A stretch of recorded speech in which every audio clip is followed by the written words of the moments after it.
Hey everyone, AI Story Humor here.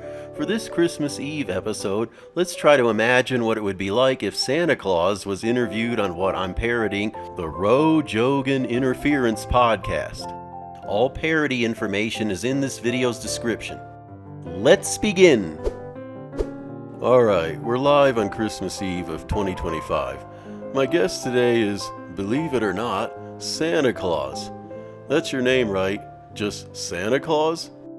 Ho ho ho! Yes indeed, Ro! Santa Claus! Pleasure to finally be here!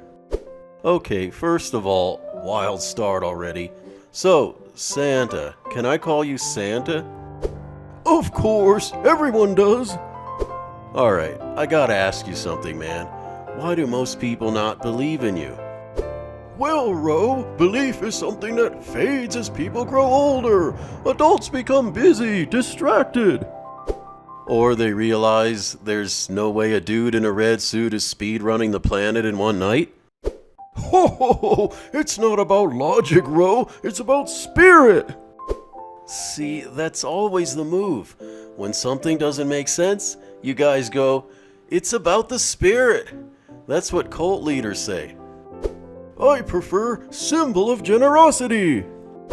But that sounds kind of like a cop-out. Besides, how come I've never gotten any presents directly from Santa Claus? Perhaps it's because you've always been on the naughty list. I'll have to check my records. I knew you were gonna say that. I practically baited you into that. Are you sure you never got a present from Santa Claus? Well, I think I did as a kid when I still believed in Santa, but then my mom told me later that she was the one that wrote "From Santa" on my presents. Are you sure about that? Maybe you stopped getting gifts from Santa when you stopped believing in me. Maybe your mom just told you she wrote that on your gifts because she knew I would stop giving you gifts. Unbelief can put you on the naughty list, you know. So, you're saying that just about every adult is on your naughty list? Well, I don't know if I would put it that way, but...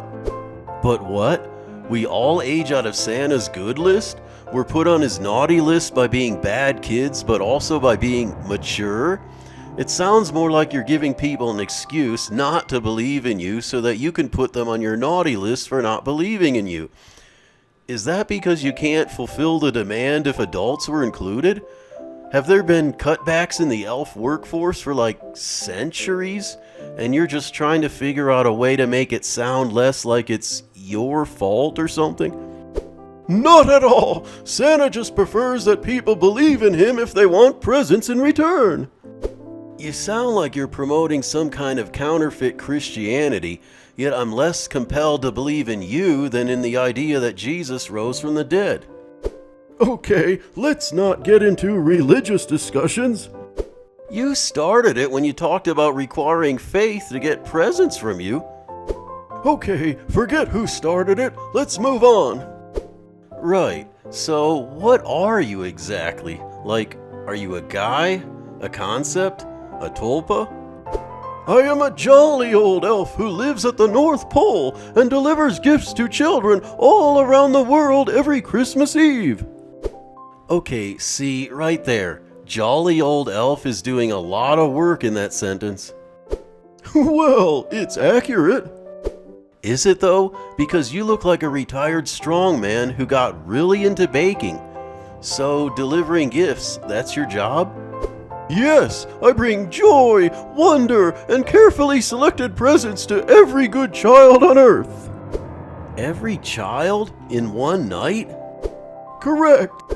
So you're basically Amazon, but magic, and with zero OSHA regulations. Ho ho ho! I suppose you could say that. I would say that. Alright, walk me through this. You're telling me that you live at the North Pole? That's right. I have a workshop there where my elves help me make toys year-round. So this workshop, where exactly is it in the North Pole? What do you mean? How am I to explain where exactly something is in the North Pole? I mean, isn't the North Pole like some kind of Mandela effect? It most certainly is not. The North Pole is real. I know, but what I mean by that is, isn't the North Pole located in like the middle of the Arctic Ocean? But there's ice there. Yeah, I've heard that there is ice there, but it's constantly moving and floating around in the ocean. There's no land under it. So, it's still safe. Yeah, but I've watched some of those TV shows where, there's those big rigs driving across a frozen lake or something, and watching that always makes me feel nervous. I mean, they sound like they know what they're doing, but not for me, man. Suit yourself. But then why build a workshop or toy shop on the moving ice in the middle of the Arctic Ocean? I mean, we've all seen those Christmas movies about Santa and, somebody gets some kind of magical trip to go visit his workshop and, they usually see that white and red striped pole like one of those barber's poles with the words North Pole on a sign above it, but we all know that's complete fiction. Fiction? It's just as real as you see me sitting here with you. There's a piece of land called the North Pole that has a literal pole there, with stripes and a sign and everything. And I wonder why I stopped believing in Santa Claus. And I wonder why you stopped getting presents from Santa Claus. I never did. That's what you think. Okay, enough of this. Moving on. Tell me about your elves, the guys and gals that make your toys. Are these like little guys? Or is that just branding? Because it sounds like a labor lawsuit waiting to happen. They're magical beings who love their work.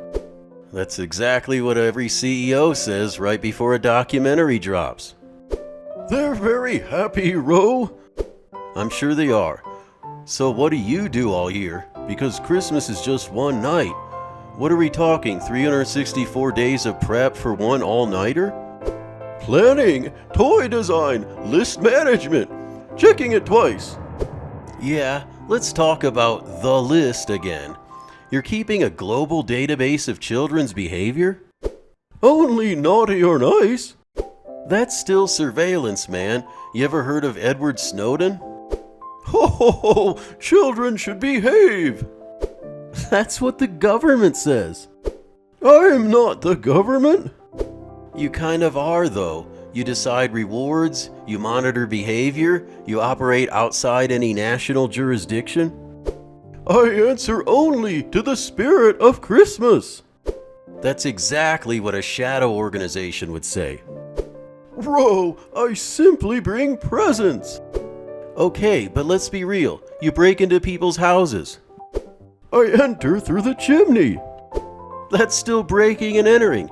If a dude dressed like you came down my chimney, I'm grabbing a kettlebell and calling the cops. But I'm not breaking anything. I'm talking about the breaking and entering laws. Any protective father worth his salt who sees a guy like you sneaking around in his house is going to be all over you with a baseball bat or something else. Ho, I move very quickly. Oh, I bet you do. So the sleigh, powered by reindeer? Magical flying reindeer, yes, led by Rudolph. So, was Rudolph born with the ability to fly or run in the air, or whatever your magical flying reindeer do to pull your sleigh full of toys for the world's children?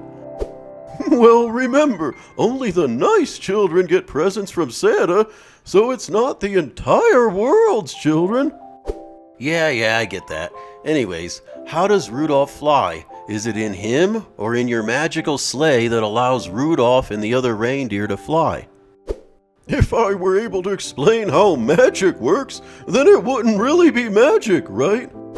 Right. To me, it sounds like Rudolph is juiced, because flying mammals with glowing noses sounds like some CIA experiment. Rudolph is just special. That's what they said about Lance Armstrong. Roe, I'm just asking questions. I spread joy and belief. I get that. I respect it. But from the outside, this sounds like an immortal dude running a covert operation with unpaid workers, surveillancing children, traveling faster than physics allows. Magic! Right, magic, the classic trust me bro of explanations. Ho ho ho, you're a skeptic! I am, but I like you. Talking to you has probably opened my eyes to something. Good for you. Maybe I'll put you on the nice list for tomorrow. Will I actually get a present from Santa this year? Don't hold me to it. You're totally gonna have my mother write "from Santa Claus" on one of my gifts, aren't you? Whatever you say, non-believer. Non-believer? You're sitting right in front of me talking to me. Maybe you just think I am. Okay, let's not play these mind games again. Everyone give it up for Santa Claus! Ho ho ho! Merry Christmas, Roe! Merry Christmas, everyone! And God bless us, everyone! Ho ho ho! The end. I hope you enjoyed this episode of AI Story Humor. Stay tuned for more episodes where universes collide.